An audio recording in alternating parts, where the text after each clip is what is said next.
Viktorija Siegel filme vaidino Šeima į gamtą, arba kaip matytus reelsus pavers 1,5 valandos filmu.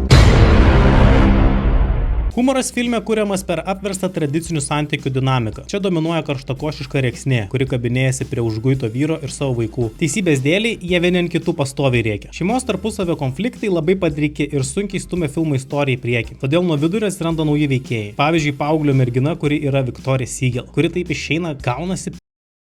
Pas mus taip blogai su aktoriais, kad 13-metė vaidina 26 metų bičas. Harmonijos šeimoje siekia tik tėvas ir kažkiek dukra, kuris sugalvojo šią išvyką, bet tą sunku prisiminti, nes bajerių perteklius jo vidinių pastangų momentus nustumia į antrą planą. Personažo refleksija ir savistaba yra defektuota, todėl visi konfliktai konstruojami per pirminę ir nefiltruotą reakciją. Ilgainiui tai pasidaro nuspėjama ir nuobodu. Viskas vyksta taip. Kažkas prisikabina, kažkas rėkia, kažkas atsikerta, kažkas užsišika. Filme suskaičiau bent 5 epizodus, kurie buvo lygiai tokie patys kaip ir pernai ir užpernai išleistose reelsuose. Jau matyti bajeriai apie mėnesinės, slieko kabinimą ant kabliuko, vaiko kalbėjimo manierą, alaus atidarimą ir taip toliau. Antrą kartą rodyti matytą turinį yra tingu. Personažų priešistorė taip ir liko neaiški. Kodėl jie tokie, kodėl jie taip elgėsi. Pliusai - kokybiška vaidyba, momentais buvo juokinga, vienas veikėjas turėjo aiškią veikimo motivaciją ir tai yra viena vidinė motivacija daugiau negu kad turi įprasta lietuviška komedija. Spoiler alert! Pabaigoje šeimą galiausiai suvienijo ne bendros vertybės, o bendras priešas, kai žmona vyro vertę suprato per pavydą ir prisiminimai. Neskamba labai tvariai. Panašu, kad šeima ryte ir vėl susipyks ir mūsų laukia antra filmo dalis - Šeima į Indiją.